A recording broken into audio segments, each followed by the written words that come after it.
করছি 24 36 জুলাই পর্যন্ত যারা তাদের জীবনের তাজা রক্ত ঢেলে দিয়ে দেশকে দ্বিতীয় স্বাধীনতা এনে দিয়েছেন তাদেরকে। সম্মানিত ভাইয়েরা আমার, আওয়ামী দুঃশাসনের এই 15.5 বছরের ইতিহাস সম্ভবত লেখা শেষ হবে না এবং এটা লিখতে লিখতে কলম শুকিয়ে যাবে আর কি। তারা এমন কোনো অপকর্ম নাই যেটা তারা করেন নাই। শুধু একটাই কথা চিন্তা করেন যে আজকে তারা আমাদেরই টাকায় কেনা অস্ত্র দিয়ে আমাদের বুককে ঝাঁঝরা করেছে। তারা রংপুরের নিরস্ত্র আবু সাঈদের 2 হাত মেলে তোলা বুকে তারা নির্বিঘ্নে গুলি চালিয়েছে। উত্তরায় সে মুগ্ধ যে পানি লাগবে বলে চিৎকার করছিল, তাকে গুলি করে হত্যা করেছে। শুধু তাই নয়, এই হত্যা নৃশংসতার শেষ নেই, আমাদের আবিষ্কারের আরও বহু বাকি আছে। সেই আশুলিয়াতে হত্যা করার পরে লাশগুলোকে আগুন দিয়ে পোড়ানো হয়েছে। আমি আইন শৃঙ্খলা বাহিনীর প্রতি নিবেদন করতে চাই যে আপনারা নিজেরাই চিন্তা করে দেখুন এটা কি ধরনের নৃশংসতা। তো কাজেই এই নৃশংসতা থেকে মুক্তি করতে হলে আজকে যদি আমাদের অন্যায়, অবিচার, জুলুম, ন্যায়, ইনসাফ আমরা বন্ধ করতে চাই, তাহলে একটি ন্যায়ভিত্তিক সমাজ আমাদের দরকার। আর ন্যায়ভিত্তিক সমাজ কায়েম করতে পারে একমাত্র ইসলাম। অন্য কোনো আদর্শের দ্বারা ন্যায়ভিত্তিক সমাজ কায়েম সম্ভব নয়। এদেশে বহু তন্ত্রমন্ত্রের আপনার পরীক্ষা নিরীক্ষা হয়েছে। সমস্ত তন্ত্রমন্ত্র আজকে আমরা দেখেছি যে ব্যর্থ হয়েছে আর কি। কাজেই এদেশের মানুষ যাদের ঘুম ভাঙে মুয়াজ্জিনের আজানের সুরে, তারা আজকে এদেশের কোরআনের শাসন চায়। আমরা চাই কোরআনের শাসন। সেই কোরআনের শাসন কায়েম হলে মানুষ মুক্তি পাবে, নারীরা তাদের মর্যাদা পাবে। যে সভ্যতা আজকে নারী অধিকারের নামে নারীদেরকে তারা ভোগের সামগ্রী বানিয়েছে, ইনশাআল্লাহ ইসলাম কায়েম হলে সেই নারীরা মহাসম্মানিত হবে আর কি। আমি আমার বক্তব্য আর লম্বা করতে চাচ্ছি না, শুধু কথাই বলছি যে এখনো স্বৈরাচার তার হাল ছেড়ে দেয় নেই। আমরা দেখি আনসার বিদ্রোহ, মাইনরিটি কার্ড, এইসব খেলা তারা খেলছে আর কি। কাজে আমাদের এদেশের আপামর জনগণকে অতন্ত্র প্রহরীর মতো আজকে দেশমাতকে পাহারা দিতে হবে, যাতে করে কোনো স্বৈরাচারই যেন আর ফিরে আসতে না পারে আর কি। ইনশাআল্লাহ আগামী দিনে আমরা একটি সুন্দর বাংলাদেশ গড়ব। সেই বাংলাদেশের গড়ায় জামাতের কর্মীরা মুখ্য ভূমিকা পালন করবে ইনশাআল্লাহ। সেই আহ্বান জানিয়ে আমার বক্তব্য শেষ করছি। বাংলাদেশ জিন্দাবাদ, জামাত ইসলামী বাংলাদেশ জিন্দাবাদ। আসসালামু আলাইকুম রহমতুল্লাহ। সম্মানিত উপস্থিতি, এরপর একটি ইসলামী সঙ্গীত, জামাত সঙ্গীত পরিবেশন করছেন ঢাকা জেলার সাংস্কৃতিক শিল্পী গোষ্ঠী। জামাত সঙ্গীত পরিবেশনা করছেন ঢাকা জেলার সাংস্কৃতিক শিল্পী গোষ্ঠী।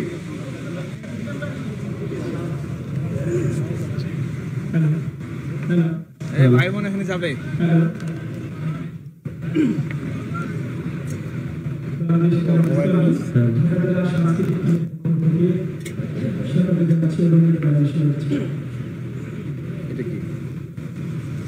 লাইভের সাউন্ডের জন্য। হ্যালো,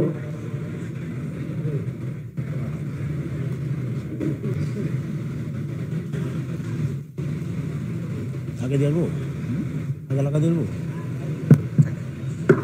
বাংলাদেশ জামাতে ইসলামী, বাংলাদেশ জামাতে ইসলামী, বাংলাদেশ জামাতে জামাতে ইসলামী বাংলাদেশ জামাতে ইসলামী করবে করবে আল্লাহর হুকুমা করবে করবে খেলাফতের রাশেদার জনগণ বন্দিত আগামী কোরআনের কাঙ্ক্ষিত আগামী জনগণ বন্দিত আগামী কোরআনের কাঙ্ক্ষিত আগামী বাংলাদেশ জামাতে ইসলামী বাংলাদেশ জামাতে ইসলামী বাংলাদেশ জামাতে ইসলামী বাংলাদেশ জামাতে ইসলামী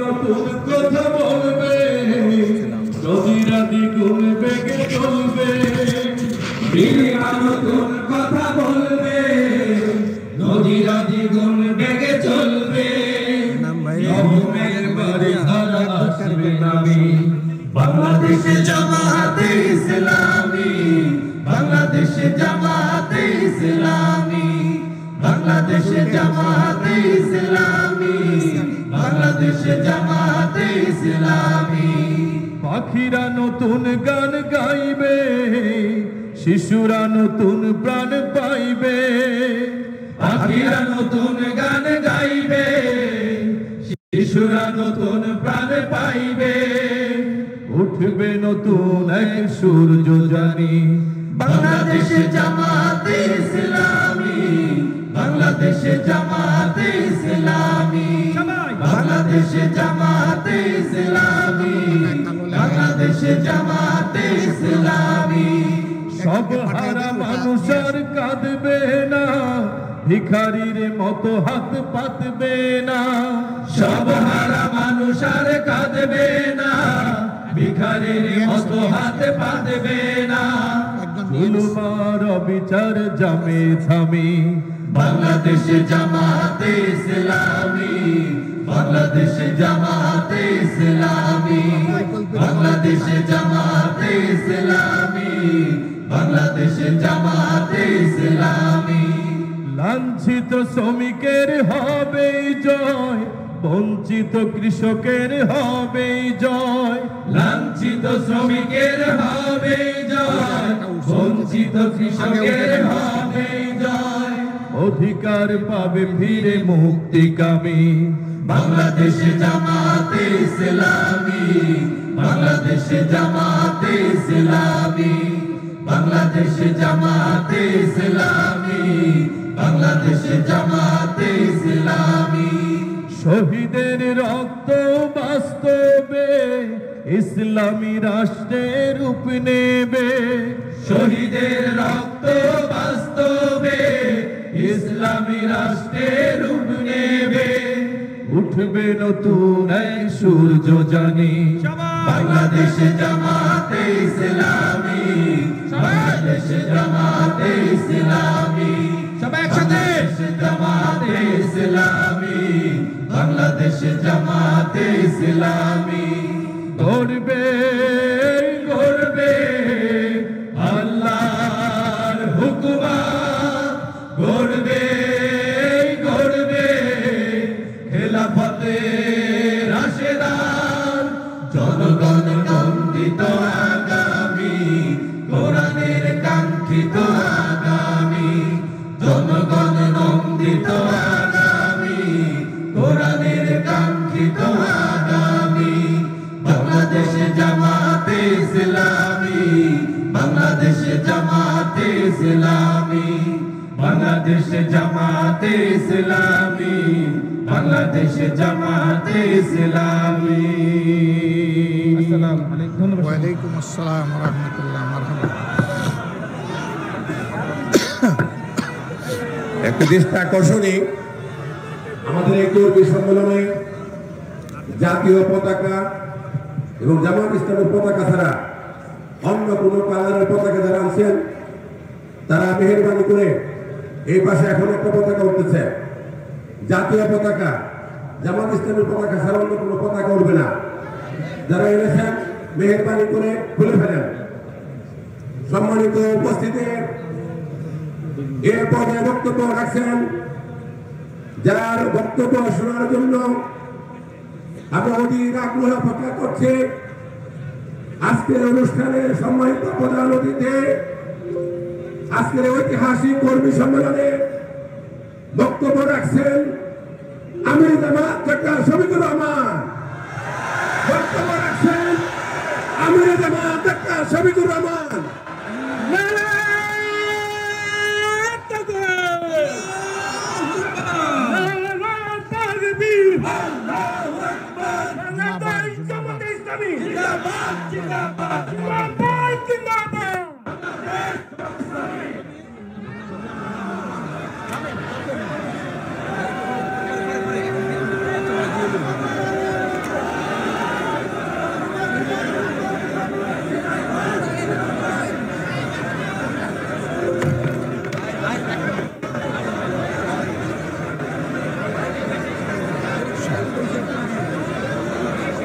আসসালামু আলাইকুম ওয়া রাহমাতুল্লাহ।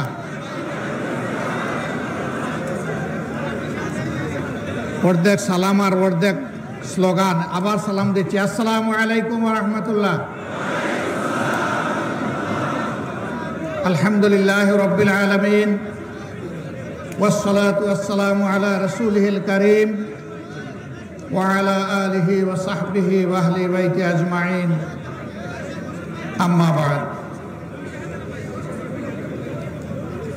বাংলাদেশ জামাত ইসলামী ঐতিহ্যবাহী ঢাকা জেলা শাখা আয়োজিত আজকের এই বিশাল কর্মী সম্মেলনের সম্মানিত সভাপতি, বাংলাদেশ জামাত ইসলামীর ঢাকা জেলা শাখার সম্মানিত আমির জনাব দেলোয়ার হোসাইন, মঞ্চে উপবিষ্ট বাংলাদেশ জামাত ইসলামীর কেন্দ্রীয় নেতৃবৃন্দ, ইসলামী ছাত্র শিবিরের কেন্দ্রীয় সভাপতি সহ নেতৃবৃন্দ, মঞ্চে বসা আঞ্চলিক এবং স্থানীয় নেতৃবৃন্দ, সমবেত সহকর্মী ভাইয়েরা, আল্লাহ তাবারক ওয়া তাআলার শুকরিয়া আদায় করছি। মৃদু শীতের আজকের এই সকাল থেকে আল্লাহ তাআলা উন্মুক্ত পরিবেশে আমাদেরকে বহুদিন বহু বছর পর এই ধরনের একটি সম্মেলন অনুষ্ঠানের তৌফিক দান করেছেন, আলহামদুলিল্লাহ। স্বৈর শাসক একটানা 15.5 বছর এই জাতির ঘাড়ের উপর জগদ্দল পাথর হিসাবে চেপে বসেছিল। তার আগের 2 বছরের অসাংবিধানিক অস্বাভাবিক সরকারটাও ছিল তাদেরই উচ্ছৃঙ্খল আন্দোলনের ফসল। সব মিলিয়ে জাতি 17.5 বছর ফ্যাসিস্ট শাসনের অধীনেই ছিল। যারা ফ্যাসিবাদী, এক সময় তাদের পতন হয়। পতন যখন হয় তখন মজলুম মানুষ আর তাদেরকে কবুল করে না। দেশের বুকে তাদের থাকার তখন সৎসাহস হয় না। মঈনুদ্দিন ফখরুদ্দিনও আজকে দেশে নাই, ওরাও পালিয়ে গেছে। এরপরে যারা এসেছিল তারাও পালিয়ে গেছে। কেন? তারা না বলেছিল তাদের আমল বাংলাদেশের স্বর্ণযুগ, তাদের উন্নয়নের মহাসড়ক, তারা না বলেছিল বাংলাদেশ উন্নয়নের রোল মডেল, তারা না বলেছিল বাংলাদেশে আইনের শাসন কায়েম হয়েছে তাদের হাতে। তাহলে তাদেরকে পালাতে হলো কেন? পালায় তারাই যারা অসংখ্য অপকর্ম করে, যাদের কোনো নৈতিক সাহস থাকে না জনগণের সামনে মুখ দেখানোর। তাদের সকলের পতন হয় অত্যন্ত অপমানজনক। সহকর্মী ভাইয়েরা, আল্লাহ তাআলার দান, ছোট্ট একটি দেশ, প্রায় 18-19 কোটি মানুষ। এত ছোট দেশে এত মানুষ, দুনিয়ার কথাও নেই।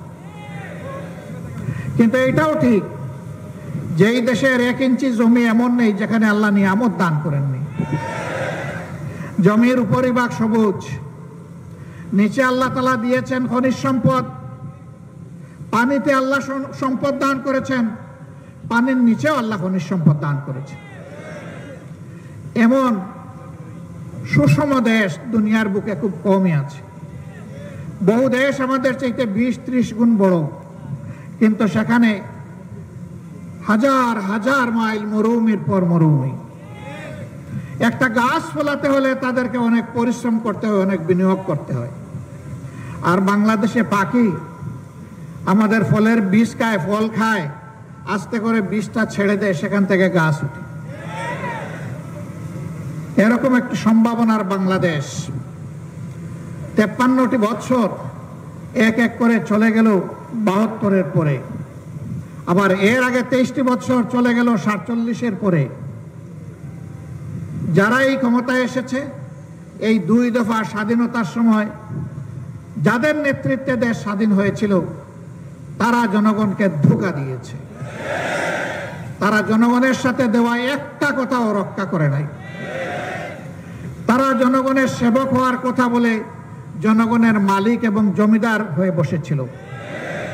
বিশেষ করে এই 17.5 বছর, 2 বছরের ধারাবাহিকতায় পরবর্তী 15.5 বছর যারা দেশকে শোষণ করেছে, নির্যাতন করেছে, মানুষের উপর জুলুম করেছে, সম্পদ লুণ্ঠন করেছে, যারা খুন করেছে, গুম করেছে, আয়নাঘর তৈরি করেছে, মানুষের ইজ্জত লুণ্ঠন করেছে,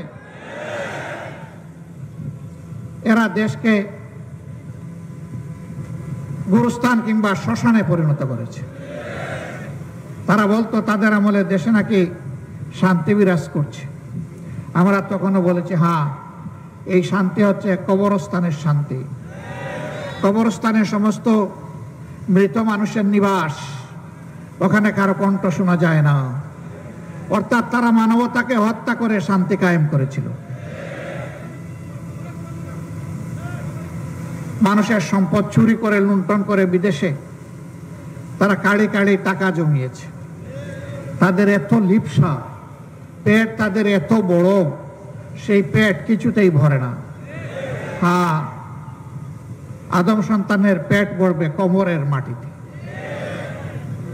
অবশ্য এটা ঠিক যে জীবন্ত থাকা অবস্থায় অনেকে কবরের স্বাদ এখন পাচ্ছে।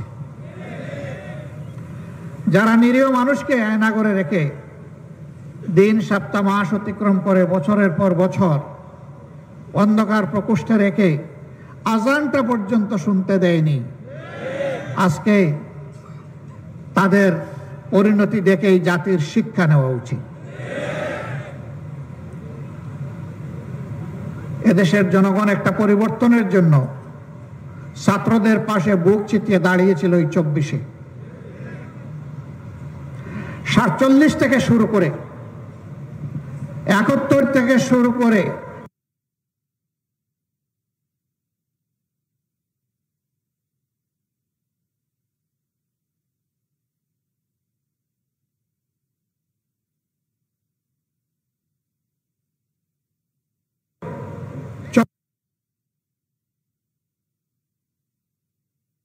পর্যন্ত এসে দেশ, দিন এবং জনগণের স্বার্থে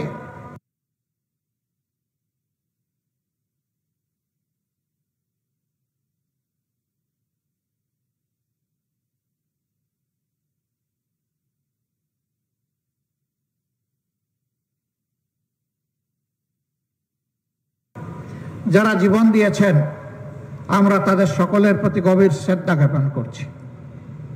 আল্লাহ তাআলার দরবারে দোয়া করি, আল্লাহ তাদেরকে শহীদ হিসাবে কবুল করুন।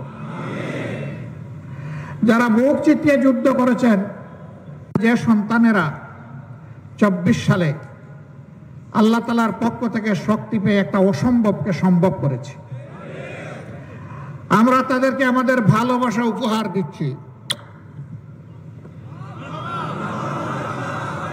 আমরা অন্তরের ভিতর থেকে তাদেরকে শ্রদ্ধা জানাচ্ছি এবং আমরা জাতির পক্ষ থেকে তাদেরকে কৃতজ্ঞতা জ্ঞাপন করছি। তারা একটা স্বপ্ন নিয়ে বুক চিতিয়ে দিয়েছিল, আর সন্তানদের পাশে তাদের অভিভাবকরা এসে দাঁড়িয়েছিল। যুবকদের পাশে তাদের অনুজ ভাই বোনেরা এসে দাঁড়িয়েছিল। মা তার কুলের বাচ্চা নিয়ে রাস্তায় নেমে এসেছিলেন। সাংবাদিকরা প্রশ্ন করেছিল, আপনি এটা কি করেছেন? সাংঘাতিক কাজ। এই বাচ্চা কয় মাসের? ওই মা বললেন, এই বাচ্চার বয়স 10 মাস। তো তো 10 মাসের বাচ্চা, অবুঝ বাচ্চাকে নিয়ে গুলির সামনে আপনি চলে এসেছেন। তিনি বললেন, বাচ্চা আমার একটি নয়, যারাই সন্ত্রাস, নৈরাজ্য, ফ্যাসিজমের বিরুদ্ধে আজকে রাস্তায় নেমেছে সবগুলো আমার বাচ্চা। ওই বাচ্চাদের সাথে সংহতি প্রকাশ করার জন্য এই কুলের বাচ্চা নিয়ে রাস্তায় এসেছি। সাংবাদিক ভাই পাল্টা প্রশ্ন করেছিল, যদি গুলি সে বাচ্চাটাকে শেষ করে দেয়, বলে যে আরো আমার যে সন্তানেরা শহীদ হয়েছে তাকেও সেই শহীদের মিছিলে আমি পাঠিয়ে দেব। 7-8 বছরের একটা শিশু উত্তরার রাস্তায় নেমে পুলিশকে তেড়ে যাচ্ছে, তার চাইতে বড়রা তাকে ধরে এনেছে, এই তুমি এটা কি করছো, তুমি এখানে এসেছো কেন? সে বলেছে, আমি আন্দোলন করতে এসেছি। কেন তুমি আন্দোলন করতে এসেছো? আমি এসেছি, এই পুলিশ আর এই সরকার আমার ভাইকে হত্যা করেছে। তোমার ভাইয়ের নাম কি? বলে যে আমার ভাইয়ের নাম আবু সাইদ। তোমার বাড়ি কি রংপুর? বলে না, আমার বাড়ি ঢাকায়। তাইলে আবু সাইদ তোমার ভাই হয় কিভাবে? বলে যে জাতির জন্য লড়াই করেছে এবং জীবন দিয়েছে, তাই সে আমার ভাই, আমার প্রিয় ভাই। বলে তুমি চলে যাও। ধমক দিয়ে বলে, হে মিয়া, আপনি কে আমাকে এখান থেকে সরাই দেওয়া? এই ছিল সেদিন বাংলাদেশের চিত্র। তারা কেন রাস্তায় নেমে এসেছিল? স্লোগান তাদের একটাই ছিল, উই ওয়ান্ট জাস্টিস। আমরা ন্যায় বিচার চাই, আমরা বৈষম্য চাই না। সমাজ বৈষম্যে পরিপূর্ণ হয়ে আছে, যে বৈষম্য 17.5 বছরে তৈরি হয়ে গিয়েছিল, একটা জঞ্জালও এখনো সমাজ থেকে যায়নি। কেন? স্বৈরাচার তো পতন হয়ে গেল, ওরা তো পালিয়ে গেল দেশ থেকে, অথবা গুহায় আশ্রয় নিয়েছে, কিংবা জেলখানায় তাদের এখন ঠিকানা হয়েছে। তাহলে আমরা কেন মুক্ত হতে পারলাম না? এর জবাব 18 কোটি মানুষের চোখের সামনে আছে, আমি বলতে গেলাম না। স্বৈরাচার পালিয়ে যাওয়ার পরে স্বৈরাচারের অপকর্মের উত্তরাধিকার যারা বহন করবেন তারা জাতির বন্ধু হতে পারেন না। আমাদের যে 2000-এর মতো সন্তান সন্ততি জীবন দিয়েছে, অনুরূপ অপকর্ম কেউ করলে তারা সেই জীবনের সাথে, রক্তের সাথে আমানতদারি রক্ষা করবেন না, তার উল্টাটা করবেন। আমাদের সন্তানেরা রাস্তায় নেমেছিল চাঁদাবাজি বন্ধ করতে, দখলদারি বন্ধ করতে, জুলুম বন্ধ করতে। চাঁদাবাজি, দখলদারি এবং জুলুম কি বন্ধ হয়েছে? বন্ধ করতে হবে, বন্ধ করতে হবে, থামতে হবে, সরে আসতে হবে। আমাদের সন্তানেরা এই জন্য রক্ত দেয় নাই, কারো ফলস জমিদারি তৈরি করার জন্য রক্ত দেয় নাই। চাঁদাবাজি এবং দখল বাণিজ্যের চাইতে ভিক্ষা করা উত্তম। ভিক্ষায় কোনো দোষ নাই। আপনি মানুষের কাছে চাইবেন, আল্লাহ মানুষের অন্তরে দয়া পয়দা করে দিবেন, মানুষ আপনার দিকে হাত বাড়িয়ে দিবে। ভিক্ষা করা না জায়েজ নয়। যদি কেউ লোভের বশবর্তী হয়ে ভিক্ষুক সাজে সেটা ভিন্ন, কিন্তু প্রয়োজনের তাগিদে যদি কোনো কাজ না পেয়ে, উপার্জনের কোনো ঠিকানা না পেয়ে কেউ যদি ভিক্ষা করে, এটা কোনো দোষের কাজ নয়। আমরা আমাদের কর্মীদেরকে বলেছিলাম, আমরা সবচেয়ে বড় মজলুম সংগঠন। আমাদের মতো কোন দলের 1 থেকে 11 জন শীর্ষ নেতাকে স্বৈরাচারী সরকার খুন করে নাই। আমাদের শীর্ষ নেতৃবৃন্দকে খুন করেছে। আল্লাহ গোলাম আজম রাহিমাহুল্লাহ থেকে শুরু করে মৌলানা আব্দুল খালিক মন্ডল রাহিমাহুল্লাহ পর্যন্ত, আল্লামা দিলাওয়ার হোসেন সাইদি রাহিমাহুল্লাহ পর্যন্ত যারা চলে গেলেছেন, তাদেরকে আল্লাহ তাআলা হযরতে হামজা রাদিয়াল্লাহু তাআলা আনহুর মিছিলের সদস্য হিসাবে কবুল করুন। আমাদের শত শত সহকর্মীকে খুন করা হয়েছে, খুন করা হয়েছে শিশুকে, খুন করা হয়েছে বৃদ্ধ বৃদ্ধাকে, খুন করা হয়েছে আমার ভাইকে, খুন করা হয়েছে আমার বোনকে। আমরা সেই মজলুম সংগঠন, অন্যায়ভাবে হিংসা করে যাদের নিবন্ধন কেড়ে নেওয়া হয়েছে, লোগো প্রতীক কেড়ে নেওয়া হয়েছে, আমরা সেই মজলুম সংগঠন, একমাত্র মজলুম সংগঠন যাদের সবগুলো অফিস কার্যত সিলগালা করে বন্ধ করে দিয়েছে। আমরা সেই মজলুম সংগঠন, পতনের সময় দিশাহারা সরকার শুধু যাদেরকে নিষিদ্ধ ঘোষণা করেছে, এই জুলুমগুলো আর কারো উপরে হয়নি। এত খুন, এত শাহাদাত, এত পঙ্গুত্ব, এত লাখ লাখ হাজার হাজার মানুষের কারাবরণ, এই সমস্ত কিছু বুকে নিয়ে 5 আগস্ট আমরা বলেছিলাম আমরা আল্লাহ তাআলার শুকরিয়া আদায় করি, আলহামদুলিল্লাহ। বাংলাদেশের জনগণের, মজলুম জনগণের প্রতি আল্লাহ তাআলার এটা রহমত, আল্লাহ তাআলার এটা উপহার। কেউ কল্পনা করে নাই 5 তারিখে এমন একটা পরিবর্তন হয়ে যাবে।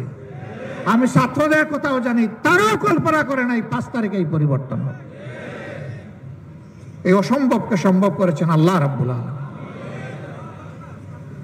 আমরা তাই প্রথমত আমাদের সহকর্মীদেরকে, তারপরে নির্বিশেষে পুরো দেশবাসীকে আহ্বান জানিয়েছিলাম আল্লাহ তাআলার এই নিয়ামতের শুকরিয়া আদায় করার জন্য আসুন আমরা শান্ত থাকি, ধৈর্য ধরি এবং দেশ গঠনে অংশগ্রহণ করি। আলহামদুলিল্লাহ, আলহামদুলিল্লাহ, এত বড় একটা পরিবর্তন, এত জুলুম নির্যাতনের পরে, পরিবর্তনের পরে একটা দেশে যা হয়, সম্প্রতি ইতিহাসে বিভিন্ন দেশে যা হয়েছে তার কিছুই বাংলাদেশে হয়নি। আওয়ামী লীগের এক নেতা বলেছিলেন আমরা ক্ষমতা থেকে নামলে 2 দিনের মধ্যে আওয়ামী লীগ এবং তার সহযোগী অঙ্গ সংগঠনের 5 লক্ষ লোককে প্রতিপক্ষের লোকেরা খুন করবে। এই কথা বলে বলে ওদেরকে ভয় দেখিয়ে মেরে কুটে যে কোনো মূল্যে ক্ষমতায় থাকার জন্য ওদেরকে মারমুখী করে রেখেছিল। মনুষ্যত্ব বিসর্জন দিয়ে ওদের ভিতরে পশুত্ব ঢুকিয়ে দিয়েছিল। আল্লাহর রহমতে 5 লক্ষ তো দূরের কথা, 5 জন মানুষও নিহত হয়নি। ওরা কাণ্ড জ্ঞানহীন হায়ানা হতে পারে, কিন্তু বাংলাদেশের মানুষ দায়িত্ব জ্ঞান সম্পন্ন। তারা দায়িত্ব জ্ঞানের পরিচয় দিয়েছে, তারা পরিচয় দিয়েছে তারা দেশকে, জনগণকে ভালোবাসে। যারা শেষ দিন পর্যন্ত ক্ষমতার মানুষ খুন করার হুকুম দিয়েছে, মানুষ খুন করেছে, তারা প্রমাণ করেছে তারা দেশকেও ভালোবাসে না, জনগণকেও ভালোবাসে। তারা শুধু গদিকে ভালোবাসে, লুটপাটকে ভালোবাসে, চুরি চামারিকে ভালোবাসে, দেশের সম্পদ বিদেশে ট্রান্সফার করাকে ভালোবাসে। তারা তাই প্রমাণ করেছে। প্রিয় সম্মানিত ভাইয়েরা, একটা ধ্বংসস্তূপের উপর বাংলাদেশ এখন দাঁড়িয়ে আছে। ব্যাংক, বিমা সেক্টর, কর্পোরেশন সব কিছু এরা উজাড় করে গেছে, মাটির সাথে ধসিয়ে গেছে। এরা এখন, এদের চেলারা এখন মাঝে মাঝে দেখি অনলাইনে এসে মাথা উঁচু বলে যে আমরা না স্বর্গে ছিলাম, এখন পড়ে গেলাম অন্য জায়গায়।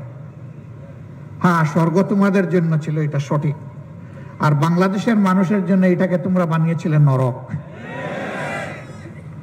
তোমাদের ওই স্বর্গ আর তোমাদের কাছে ফিরে আসবে না।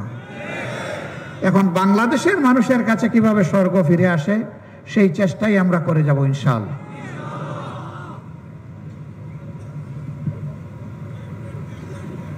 এত নির্যাতিত সংগঠন জামাতে ইসলামী, আমরা ঘোষণা দিয়েছি আমরা আইনকে হাতে তুলে নেব না এবং আমরা ব্যক্তি পর্যায়ে কোনো প্রতিশোধ গ্রহণ করব না।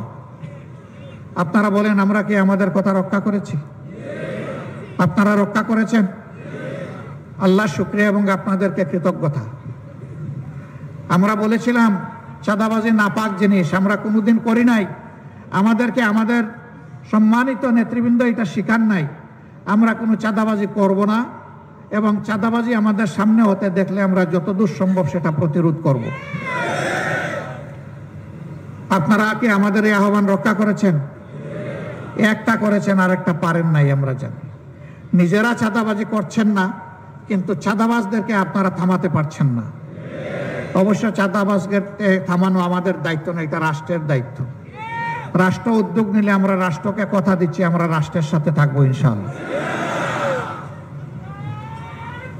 আমরা বলেছিলাম ফুটপাত থেকে বিভিন্ন জায়গা দখল করা, বালু মহাল, জল মহাল, এই মহাল সেই মহাল, এগুলো আমাদের কাজ না। আমরা দখল বাণিজ্য করব না। আপনারা কথা রক্ষা করেছেন, করবেন, এটার উপরে থাকবেন ইনশাআল্লাহ। আমরা এগুলা করব না, কারণ আমরা দেশের মানুষকে ভালোবাসি। আমরা নিজেরা শান্তিতে থাকতে চাই এবং প্রিয় জাতিকে শান্তিতে রাখতে চাই। শান্তিতে থাকতে হলে, রাখতে হলে এগুলা করা যাবে না। আমরা আবারও জাতিকে সামনে রেখে ওয়াদা করছি, আমরা এগুলা করব না। আশা করি জাতি তাদের খোলা চোখ দিয়ে দেখতে পাচ্ছে আমরা এগুলা করি না। আমি অনুরোধ করব, আমাদের নামে কেউ যদি এটা করার জন্য হাত বাড়ায়, ওর হাত অবশ করে দেবেন। মনে করবেন সে আমাদের লোক নয়, সে আমাদের দুশ্মন। এরকম কোনো হাত আমরা দেখতে চাই না, এরকম কোনো চোখ আমরা দেখতে চাই না যেই চোখ অন্যের সম্পদের উপরে পড়বে। আমরা অল্প তুষ্ট হয়ে সম্মানের সাথে বসবাস করতে চাই। সম্মানিত ভাইয়েরা, আমরা কথা দিচ্ছি, জনগণের ভালোবাসা নিয়ে আল্লাহ তাআলা যদি আমাদেরকে এ দেশের দায়িত্বের জন্য কবুল করেন, আমরা দেশ এবং জাতিকে আল্লাহর কোরআনের ভিত্তিতে ন্যায় বিচার উপহার দেব ইনশাআল্লাহ। সেই দিন রাষ্ট্রের শাসকও বিচারের তলোয়ারের নিচে তাকেও থাকতে হবে। তিনি অন্যায় করলে রাষ্ট্র তাকে ক্ষমা করবে না, বিচার বিভাগ তাকে ক্ষমা করবে না। ইসলামের সোনালী ইতিহাস তাই বলে। একটা রাজ্যের গভর্নর, খলিফা তাকে ডেকেছেন, ডেকে এনে সম্মানের সাথে বলছেন, এ দায়িত্ব আপনার আর পালন করতে হবে না। বলেছেন যে আমি সংশোধন হতে চাই, আমার দোষটাকে আমাকে বলুন। খলিফা বলেছেন, আমি খবর পেয়েছি আপনাকে যেদিন আমি গভর্নর নিয়োগ করেছিলাম, সেই দিন আপনার যে অবস্থা ছিল, সম্পদ ছিল, সহায় ছিল, তা নাকি এখন একটু বেড়ে গিয়েছে। আপনি যে ভাতা পান রাষ্ট্রের কোষাগার থেকে, বায়তুল মাল থেকে, সেই ভাতায় তো কোনো সুরত আপনার জীবন চলার কথা আমার মতো। আপনি উদ্বৃত্ত করলেন কিভাবে? তিনি বললেন যে বিভিন্ন জায়গা থেকে উপঢৌকন এসেছে, সেইগুলা গিয়ে আমি উত্তর দিচ্ছি। খলিফা বলেছেন, আপনি যদি ওই জায়গায় না থাকতেন, আপনাকে কে কেউ উপঢৌকন দিত? নিচ্ছক বললেন যে এখন আপনাকে সরায় দেওয়া হলো, দেখি কে আপনাকে একটু উপঢৌকন দেয়। এটি হচ্ছে ইসলামী রাষ্ট্র। এটা কাউকে ক্ষমা করবে না, কারণ মুখ দেখে সিদ্ধান্ত নেবে না, বরঞ্চ কোরআনের নীতি দেখে সিদ্ধান্ত নেবে ইনশাআল্লাহ। এ রাষ্ট্র কায়েম হলে দল ধর্ম নির্বিশেষে সমস্ত মানুষ তার জীবন, তার সম্পদ, তার ইজ্জতের নিরাপত্তা পাবে।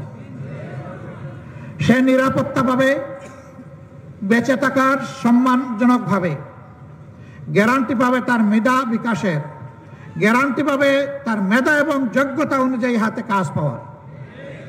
রাষ্ট্র দেখবে না কে কোন ধর্মের, কে কোন দলের, রাষ্ট্র দেখবে এই কাজের জন্য সে যোগ্য কিনা। সম্মানিত ভাইয়েরা, যে আল্লাহ মুসলমানদেরকে পয়দা করেছেন, সেই একই আল্লাহ তো অন্যান্য ধর্মাবলম্বীদেরকে পয়দা করেছেন। আল্লাহ চাইলে সবাইকে হেদায়েত দিতে পারতেন না?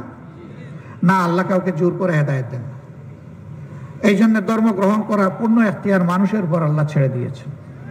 ভালো মন্দের বিধান স্পষ্ট করে দিয়েছেন, বাইয়ানা করে দিয়েছেন, উজ্জ্বল এবং জাইয়ানা করে দিয়েছেন। ওস্তাদ হিসাবে নবী পয়গম্বর পাঠিয়েছেন। এরপরে মানুষকে স্বাধীনতা দিয়েছেন, যে ভালো মনে করবে সে তাই গ্রহণ করবে, যারা করবে না তাদের উপর আল্লাহ নিজেও জোর জবরদস্তি করবেন না। তবে গ্রহণ করার পুরস্কার আর না করার শাস্তি আল্লাহ তাও জানিয়ে দিয়েছেন। এর ভিত্তিতে আল্লাহ তাআলা আদালতে আখিরাতে, at the day of final judgement, আল্লাহ তাআলা সেদিন জাজমেন্ট ডেলিভারি করবেন। সেদিন তার ইনসাফ সকলের জন্য হবে। আল্লাহ কারো উপর সামান্য চুল পরিমাণ কোনো বেইনসাফি করবেন। তবে হ্যাঁ, আল্লাহ তাআলা ইনসাফের অতিরিক্ত কাউকে যদি মহব্বত করে ইহসান করতে চান, তাহলে অনেক পাপীকেও আল্লাহ তাআলা ক্ষমা করে দিয়ে জান্নাতে দিতে পারবেন। সেখানেও বাধা দেওয়ার শক্তি কারো থাকবে না।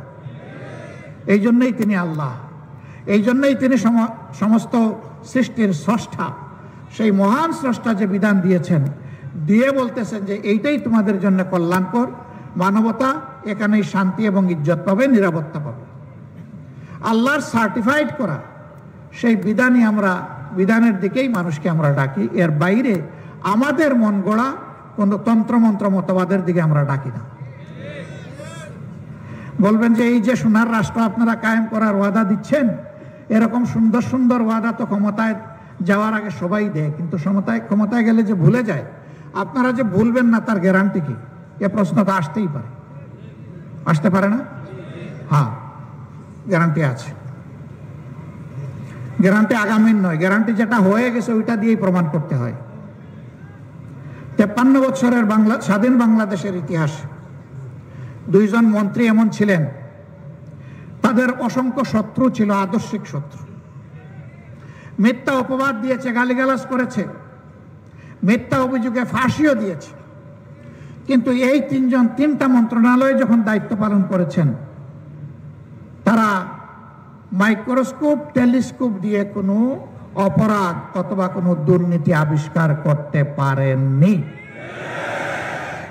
এই দুইজনের 4 হাতের 20 আঙ্গুল ছিল পরিচ্ছন্ন, স্বচ্ছ, জড়জড়ে। কোরআনের কর্মী যারা বনে, তাদের চরিত্র এমনই হয়। আমরা যেহেতু কোরআনকে নিয়েই, আমরা নই, আমরা আল্লাহর কোরআনকে রাষ্ট্রের সংবিধান হিসাবে প্রতিস্থাপন করতে চাই। এই জন্য এই রাষ্ট্রের খাদেম যারা হবে, আলহামদুলিল্লাহ, তাদের হাতও আল্লাহ তাআলা এইভাবে পরিচ্ছন্ন রাখার ব্যবস্থা করবেন। আমরা আল্লাহর কাছে সেই সাহায্য চাই। আমরা কথা দিচ্ছি, যদি আল্লাহ তাআলা এই দায়িত্ব আমাদেরকে দেন, আমরা সেবক হব, মালিক হব না।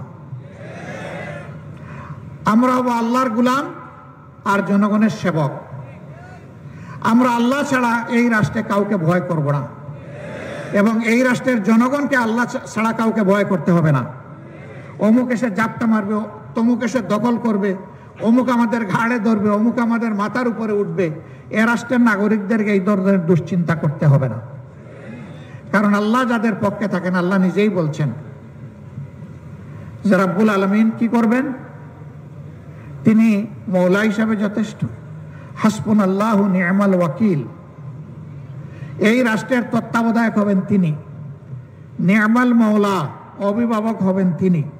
নি'মান নাসির, যা প্রয়োজন সব কিছু তার সাহায্যে কমপ্লিট হবে এবং তিনিই তা পূরণ করবেন। আল্লাহ বলেছেন আসমান এবং জমিন দুইটাকে উর্বর করে দেওয়া হবে এই রাষ্ট্রের জন্য। মদিনায় সেই রাষ্ট্রই কায়েম হয়েছে। এই রাষ্ট্রের সুফল সমস্ত দুনিয়া ভোগ করেছিল। এই জন্য দুনিয়ার রাষ্ট্র ব্যবস্থার ইতিহাসে মদিনার রাষ্ট্রকে চ্যালেঞ্জ করার মতো শক্তি আজও কারো হয়নি। মুহাম্মদ রাসূলুল্লাহ সাল্লাল্লাহু আলাইহি সাল্লামকে 2 নম্বরে এখনো কেউ নিতে পারেনি। যখন মহামানবদের তালিকা তৈরি করেছে বিভিন্ন ধর্মের লোক, গবেষক, চিন্তাবিদ, রাষ্ট্রবিজ্ঞানী, এই নামটাকে 1 নম্বরে রাখতে হয়েছে। বিশাল রাজ্যের শাসক হিসাবে আল্লাহর রাসূলের পরে হযরতে ওমরকে সবাই স্মরণ করে, এবং এই লেসন সকল দেশের পাঠ্যপুস্তকে থাকে, বিশেষ করে শাসকদের জন্য এবং সামরিক বাহিনীর জন্য। কেন? কারণ তারা আল্লাহকে অনুসরণ করেছিল, তারা আল্লাহর বিধান অনুযায়ী জমিনকে শাসন করেছিলেন, এবং তারা আল্লাহ ছাড়া কাউকে ভয় করেননি। ইনশাআল্লাহ বাংলাদেশও আল্লাহ ছাড়া কাউকে ভয় করবে না। আমরা আমাদের প্রতিবেশীদেরকে ভালো অবস্থায় দেখতে চাই, এবং আমরা নিজেদেরকেও এর চেয়ে ভালো অবস্থায় দেখতে চাই। কারণ আমি আমার দেশকে ভালোবাসি এই কারণে যে আমার আল্লাহ আমাকে এইখানে পয়দা করেছে। তবে আমার প্রতিবেশীকে ভালোবাসি এই কারণে যে আল্লাহ তাকে আমার প্রতিবেশী বানিয়ে দিয়েছে। আমরা কোনো প্রতিবেশীর হক নষ্ট করতে চাই না, কোনো প্রতিবেশীর প্রতি অন্যায়ের হাত বাড়াতে চাই না, জুলুমের হাত বাড়াতে চাই না, সন্ত্রাসের হাত বাড়াতে চাই না। এটা আমরা একেবারেই অপছন্দ করি যে কেউ যেন আমাদের দিকেও হাত না বাড়ায়। আমরা এটা বরদাস্ত করিনি, আমরা এটা বরদাস্ত করছি না, আমরা এটা বরদাস্ত করব না। একটাই দল যারা কখনো কোনো অন্যায়ের কাছে সামান্য কোনো কম্প্রোমাইজ করে নাই, মাথা নত করে। কেন? যারা শুধু আল্লাহর সামনে সেজদা দেয়, রুকু করে, তারা আর কারো সামনে মাথা নত করতে জানে না। প্রিয় ভাইরা, এই যে এত বড় কথাগুলা বলছি, এগুলা কে রক্ষা করবে? আল্লাহ সাহায্য করবেন, কিন্তু রক্ষা করতে হবে আপনাদেরকে, আমাকে। পারবেন এই আমানতের দায়িত্ব নিতে? পারবেন এই কথা জানান দিতে যে আমরা দুনিয়ায় বুক বিলাসী নই, বরঞ্চ ত্যাগী হব। দেশ, জাতি এবং আল্লাহর জন্য, আল্লাহর দিনের জন্য ত্যাগ করব। বুকের ক্ষেত্রে আমাদের চোখ থাকবে নিচের দিকে, উত্তম কাজের জন্য আমাদের চোখ থাকবে ঊর্ধ্ব দিকে। আমরা পারবো? পারবো? দুর্বল ইনশাআল্লাহ? আবার বলুন, আমরা পারবো? হ্যাঁ, ইনশাআল্লাহ। আল্লাহ আমাদেরকে ক্ষমতা দিলে আমরা পারবো ইনশাআল্লাহ।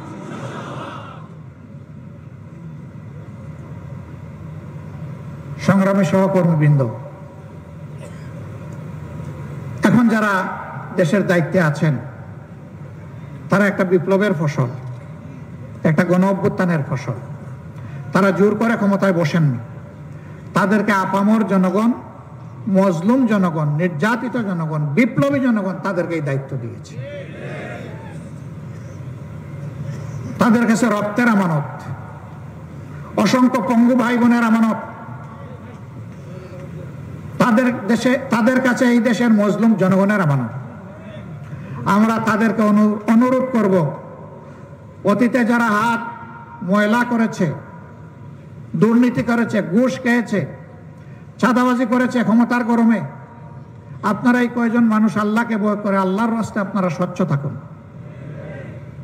জনগণকে আপনারা হতাশ করবেন না। আমাদের 2 নম্বর আহ্বান আপনাদের প্রতি, যা কিছু ন্যায্য, ন্যায়সঙ্গত, যে কোনো সংকোচ তারা আপনারা তা করে যান। এদেশের জনগণ আপনাদের সাথে থাকবে ইনশাআল্লাহ। আপনারা কোনো চাপ, কারো চোখ রাঙ্গানি, দেশ হোক বিদেশ হোক, এগুলাকে পাত্তাই দেবেন না। কারণ আপনাদের পিছনে জনগণের সমর্থন আছে। কিন্তু যদি আপনারা এগুলাকে পাত্তা দিয়ে জনগণের আমানত নষ্ট করেন, সেই জনগণ আপনাদেরকেও ছাড় দেবে না। জায়গায় জায়গায় এখনো ফেসিবাদের দূষররা বসে আছে। আমরা বলি না যে আজকেই সব পরিচ্ছন্ন করে ফেলেন, কিন্তু আমরা বলছি যে আপনাদেরকে এদেরকে পরিচ্ছন্ন করতে হবে। এখনো এরা ভিতরে বসে ষড়যন্ত্র করছে, তার হাজার প্রমাণ আমরাও বুঝি, আপনারাও বুঝেন। ষড়যন্ত্রকারীদেরকে কোনো ছাড় দেওয়া যাবে না। যারা অন্যায় অপরাধ করেছে তাদেরকে অবশ্যই বিচারের আওতায় আনতে হবে, ন্যায় বিচার নিশ্চিত করতে হবে। আমাদের উপর এরা জুলুম করেছিল, অবিচার করেছিল, আমরা ওটাও চাই না যে তাদের উপর জুলুম করা হোক, জেনে তেন বিচার করা হোক। আমরা চাই স্বচ্ছ বিচারের মাধ্যমে তাদের পাওনা তাদেরকে বুঝিয়ে দেওয়া হোক। ইনশাআল্লাহ তাদের পাওনা তারা পেয়ে গেলে আমরা আশা করি যে জীবনের স্বাদ তাদের মিটে যাবে ইনশাআল্লাহ। আগে যে মানুষকে নিয়ে তুচ্ছ তাচ্ছিল্য করত, মানুষের জীবনকে যে কোনো মানুষের জীবন মনে করত না, তারা যেন সেটা বুঝতে পারে, এরকম শাস্তি তাদের হওয়া উচিত। আমাদের কাছে সাংবাদিক বন্ধুরা জানতে চান আপনারা কখন নির্বাচন চান। আমরা বলি যে দেখেন, আমরা তো 17.5 বছর ধৈর্য ধরেছি, জাতির স্বার্থে আরেকটু ধৈর্য ধরার জন্য আমরা প্রস্তুত আছি। আমাদের ভিতরে অস্থিরতা নাই যে আজকেই নির্বাচন করে গদিতে বসতে হবে। কারণ এই গদি আল্লাহ যদি আমাদেরকে দান করেন, এটা আমাদের জন্য বিরাট এক পরীক্ষা হয়ে বোঝা হিসাবে আমাদের ঘাড়ে আসবে। সুতরাং গদি কোনো সুখের জিনিস নয়, গদি আল্লাহর পক্ষ থেকে আমানতের বিষয়। 2 নম্বর হচ্ছে 17.5 বছরে যে জঞ্জাল সৃষ্টি হয়েছে, এই জঞ্জালের কতিপয় দিক এমন আছে যে এটা পরিচ্ছন্ন না করলে একটা সুষ্ঠু নির্বাচন কোনোভাবেই সম্ভব নয়। আমরা যেন তেন কোনো নির্বাচন চাই না, আমরা একটা সুষ্ঠু নির্বাচন চাই। আমরা আবার লাঠি, মাসুল এবং মানি প্রভাবিত কোনো নির্বাচন আমরা চাই না।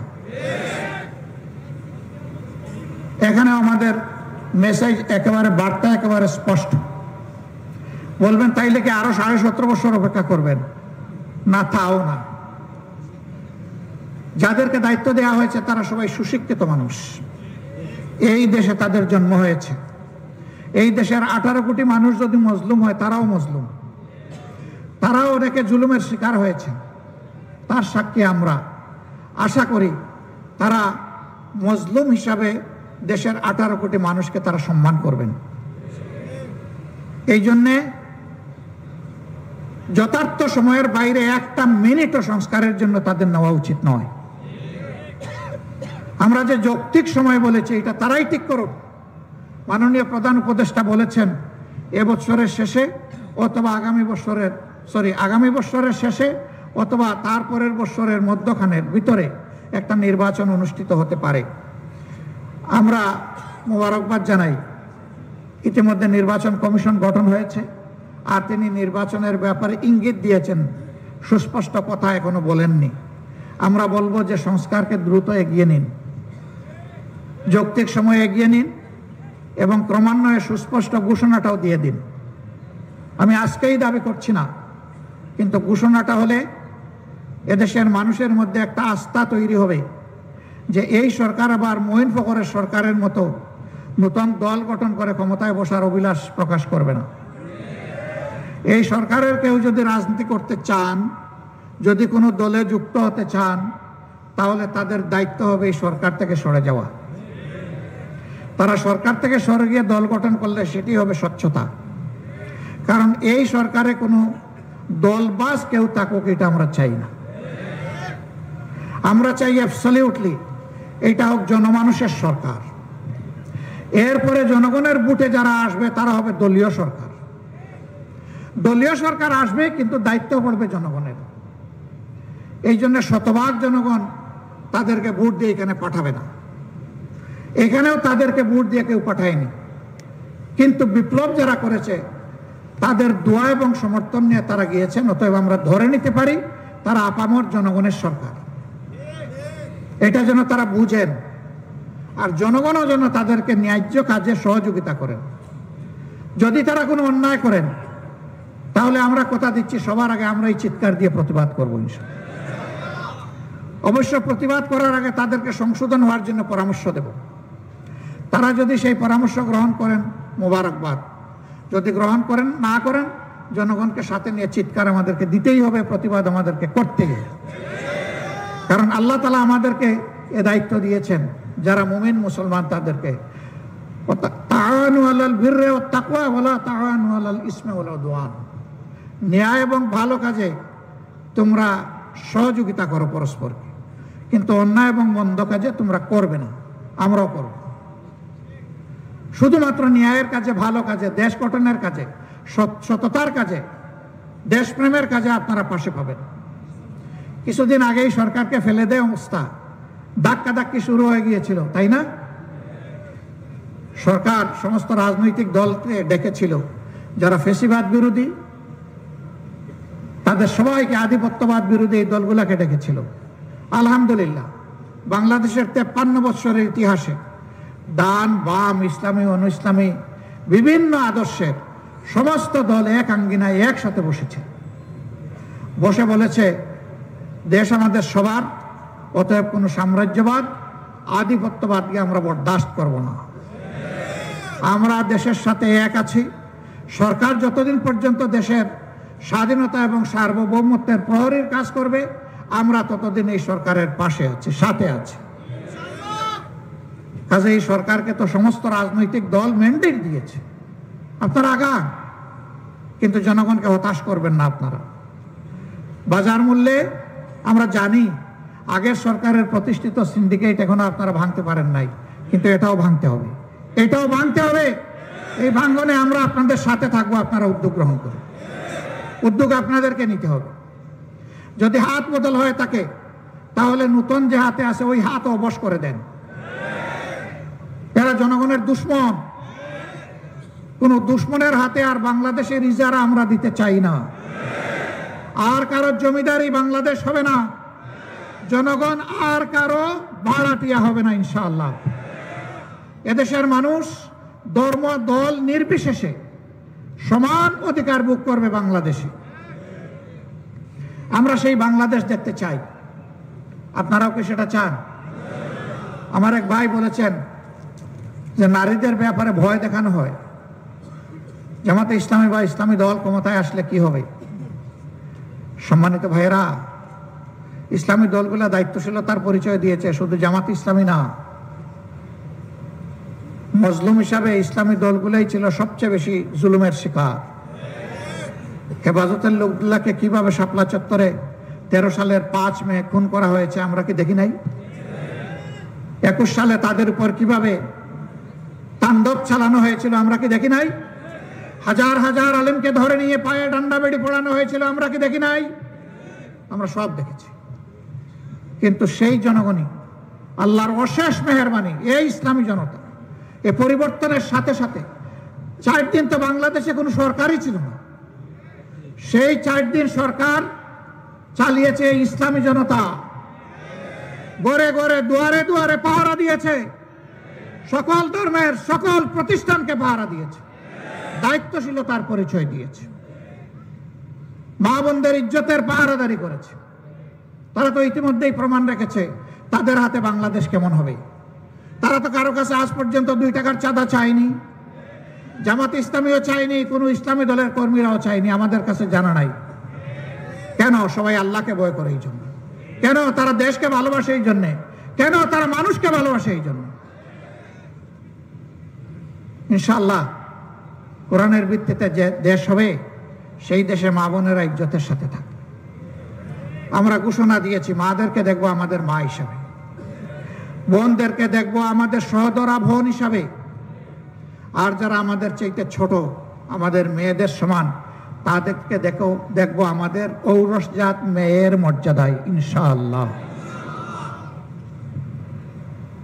যুদ্ধের ময়দানে রাসূল করিম সাল্লাল্লাহু আলাইহি সাল্লামের সাথে মহিলারা যুদ্ধ করেছেন, উম্মতের উস্তাদের দায়িত্ব পালন করেছেন, ব্যবসা বাণিজ্য করেছেন, রাষ্ট্র গঠনে অবদান রেখেছেন, রাষ্ট্রীয় কাজকর্মে আল্লাহর রসুলকে এবং খোলাফায়ে রাশেদার নিয়ামতদেরকে পরামর্শ দিয়ে সাহায্য করেছেন। আমাদের রাষ্ট্রেও ইনশাআল্লাহ যে রাষ্ট্র কোরআনের রাষ্ট্র হবে, সেই রাষ্ট্রে মহিলারা এই মর্যাদায় ভোগ করবেন ইনশাআল্লাহ। বলে যে জামাতে ইসলামী ক্ষমতায় গেলে, ইসলামী দল ক্ষমতায় গেলে মহিলাদেরকে তালাবদ্ধ করে রাখবে। আল্লাহ রসুল তালাবদ্ধ করেন নাই, তা আমাদের হাতে এত তালা আসলো কোত্থেকে যে আমরা তালা লাগাই দেব? প্রশ্নই উঠে না। বলে এরা ক্ষমতায় গেলে সবাইকে কালো বুরকা পরাই দেবে।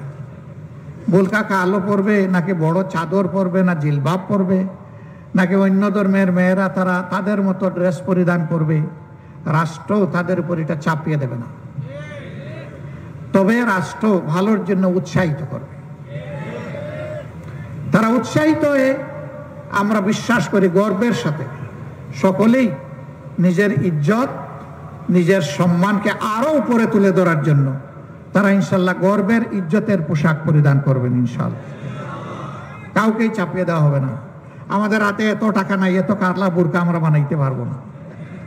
মিনিমাম তো আমাদেরকে 9 কোটি বুরকা বানাতে হবে, এত টাকা নাই আমাদের। এটা আমাদের কর্মসূচি নয়, টাকা থাকলেও না। এগুলো ভীতি সৃষ্টি করার জন্য করা হয়। এক সাংবাদিক আমাকে জিজ্ঞেস করেছে যে আপনারা ক্ষমতায় গেলে দেশকে আফগানিস্তান হবে না পাকিস্তান হবে? আমি না, দেশ তো বাংলাদেশই থাকবে। তা আফগানিস্তানও হবে না পাকিস্তানও হবে। আল্লাহ বাংলাদেশকে যেন বাংলাদেশ হিসাবেই আমাদের বুকে রাখেন, সেইটাই আমরা চাই। সম্মানিত সহকর্মীবৃন্দ, আজকে আপনারা চলে যাবেন। আপনাদের কাছে 4টা আমানত রাখতে চাই। এই আমানত গ্রহণ করতে আপনারা কি রাজি আছেন? শুকরান। 1 নম্বর আমানত, আমরা যত চিন্তা করব, কথা বলবো, কাজ করব, সব করব সহি নিয়তে ইনশাআল্লাহ। শুধু আল্লাহ তাআলাকে খুশি করার জন্য, শুধু আল্লাহর দেওয়া দায়িত্ব জমিনে আল্লাহকে ভয় করে পালন করার জন্য। তাহলে 1 নম্বর আমানত আপনাদের কাছে, যে আমরা সকল বিষয়ে সহি নিয়ত আমরা অনুসরণ করব, লালন করব ইনশাআল্লাহ। 2 নম্বর, জ্ঞানের পরিধি বৃদ্ধি করতে হবে। কারণ আল্লাহ তাআলার কিতাবের প্রথম আয়াতটাই জ্ঞান দিয়ে শুরু হয়েছে, ইকরা বিস্মি রব্বিকাল্লাযী খলাক। আল্লাহ আমলের আয়াত দিয়ে, জিহাদের আয়াত দিয়ে, সুবিচারের আয়াত দিয়ে আল্লাহ এটা নাজিল করেন নাই, কারণ সকল আমলের জন্য প্রয়োজন স্বচ্ছ জ্ঞানের, যথার্থ জ্ঞানের, নির্ভুল জ্ঞানের। সেই জ্ঞানটা আল্লাহর দেওয়া জ্ঞানের ভিত্তিতে হবে, কোনো নির্লজ্জতার জ্ঞান হবে না, মানুষকে কষ্ট দেওয়ার জ্ঞান হবে।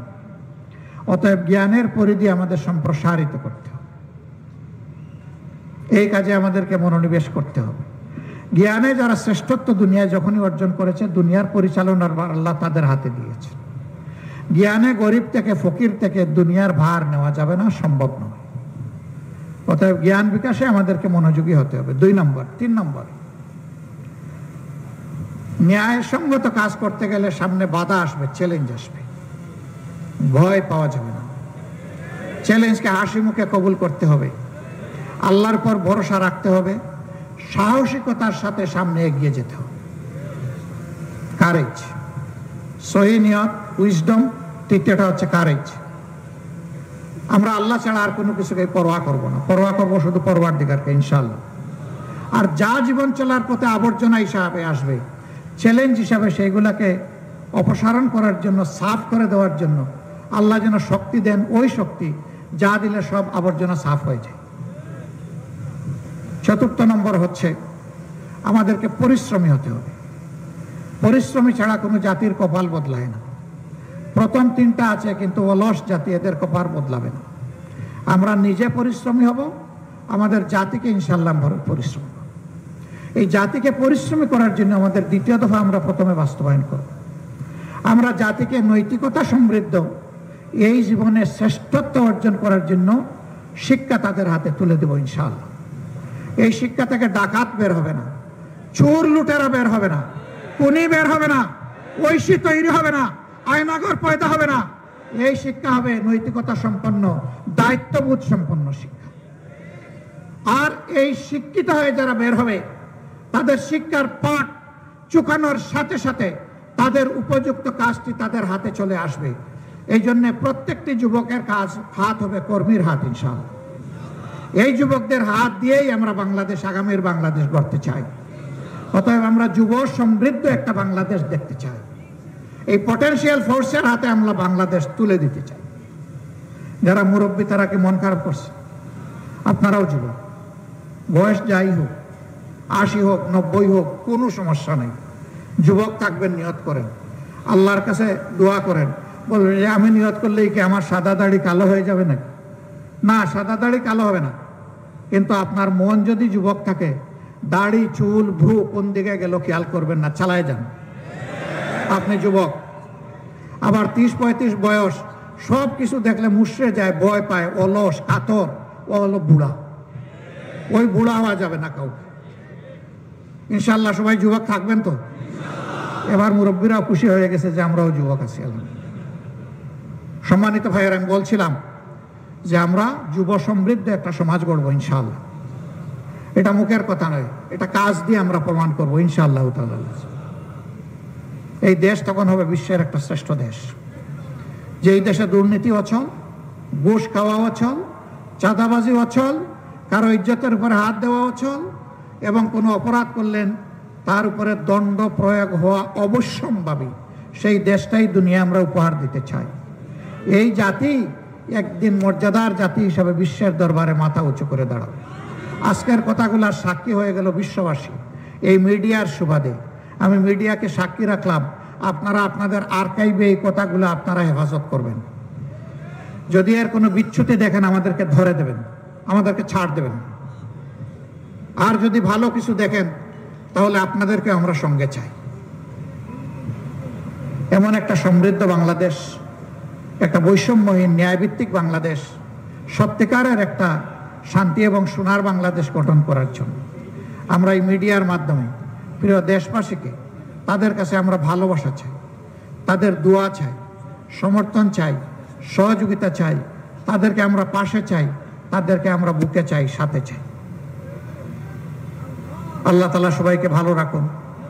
এ দেশের উপর আল্লাহ রহমত নাজিল করুন, শান্তির ফয়সালা আল্লাহ তাআলা দান করুন। সত্যিকার অর্থে আমাদের স্বাধীনতার ফসল আমাদের জনগণের ঘরে ঘরে পৌঁছে দেওয়ার তৌফিক আল্লাহ তাআলা দান করুন। সবাইকে ধন্যবাদ। আল্লাহ হাফিজ। বাংলাদেশ জিন্দাবাদ। বাংলাদেশ জামাতে ইসলামী জিন্দাবাদ। আসসালামু আলাইকুম ওয়া রাহমাতুল্লাহ।